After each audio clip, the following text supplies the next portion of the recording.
what about development of this concept with time? What if you look in the history in the past, they are developing the concept of a deity. Why should it suddenly stop?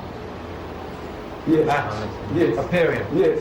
Why haven't we had more prophets since then? Very, very good question.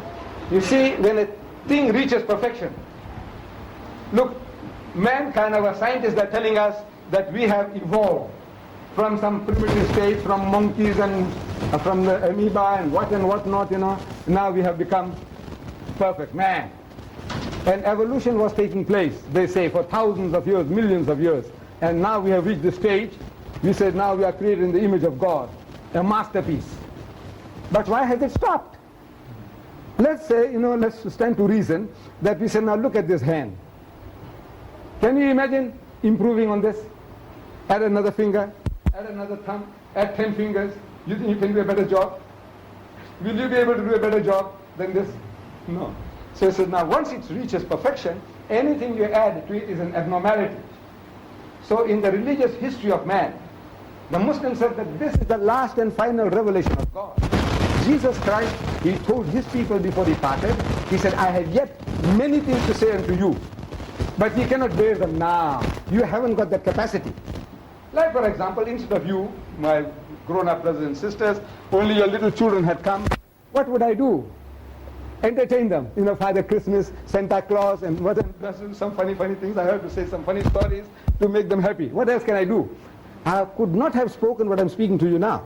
So Jesus is telling his disciples, I have yet many things to say unto you, but ye cannot bear them now. Howbeit, when he, the Spirit of truth, is come, he will guide you into all truth.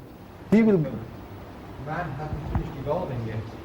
Right. If you look at our athletes, they're running faster, they're jumping higher, throwing further. Right. Okay. Man's mind is still developing. Right.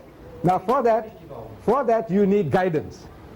You need, look, our friend the champion, that sprinter, he broke all records, right? And his ethics, where were they? Ruined, taking pills, taking drugs.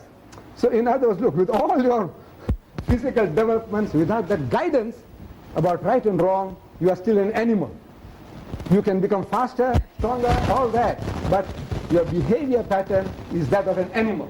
The behavior pattern is 1,000 years old. Why haven't we had an update? The update now, if you find something that you need now, for example, what is your problem? Where you need a solution. Jesus said he'll guide you into all truth. And we say now all the answers to all your problems are here. It might not go down well. You see, we are used to a certain way of life, certain behavior patterns, thinking patterns, and we don't like to be disturbed. All of us, we are like that. But now come with a genuine problem and say, look, there is a problem for which we need a solution. What does Islam say to this? If there is no solution, then we said, look, we'll have to look for another prophet. If there isn't, then we'll have to make one. See? But now come with the problem. What is your problem? And I tell you now, look, problems in South Africa. We have a problem of alcoholism. We have a problem of race. The biggest problem in this country is race. Answers to them. You have a problem of surplus women. There are 7.8 million women in America who can't get husbands. You know that? Problems. No. The Quran gives the answer. I said it might not go down well. Because we are used to a certain way of life. Alcoholism. Answer to alcohol. Answer to gambling. Ask. Everything is there in the last and final testament of God. If it's not there, then we'll have to look for another prophet. And if there isn't, we'll have to create one. The prophets of the past have updated what we had before, what was before. How do we know that is?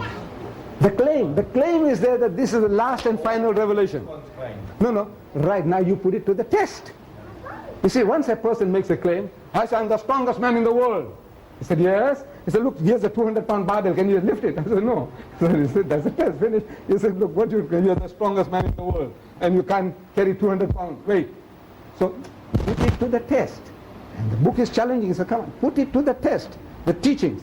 I'm not talking about the Muslims. Oh, I'm a paragon of virtue, and I'm an angel. No, nobody's saying that. But I said the solution to your problems are all given to you, and this is given by God. It's your property. Therefore, say now, you open it and let God Almighty talk to you. This book, when you open it, you see God is talking to you. This is not the story book about Muhammad. This book is not the story book of Muhammad. Can you imagine this vast volume here? In this vast volume, the name of Muhammad's father is not here. His mother's name is not here. When he was born is not here. Where he died is not here. Can you imagine a book like that? A man writes a book and he's not there in the book. His name, Muhammad, the name Muhammad occurred in this vast volume 5 times. The name Jesus 25 times. So it makes you to think. Why 25 times? I said, look, this man, so many controversies were around him. There was no controversy about the birth of Muhammad. He had a father, he had a mother. You don't have to, God doesn't have to go and tell you, say, look, he says he was legitimate. What for? The whole world accepted that he is the legitimate child of Abdullah. Finish. But Jesus, there were controversies. Some say, look, he's got no father. Some say, if that's the case, that he's the illegitimate child of Mary. Where does the Muslim stand? So the book comes along and answers. It tells us, Ya Ahlal Kitab, O people of the book, O Jews and Christians, La taghlu fi dinikum. Say, do not go to extremes in your religion. You Jews and Christians, don't go to extremes in your religion. وَلَا تَقُولُوا عَلَى اللَّهِ إِلَّا الْحَقِّ. And don't say anything about God except the truth. إِنَّمَا الْمَسِيحِ, most certainly the Messiah. You know who we are talking about? Jesus. إِنَّمَا الْمَسِيحِ وَإِيسَى ibn Maryama, Jesus the son of Mary, Rasulullah, is a messenger of Allah.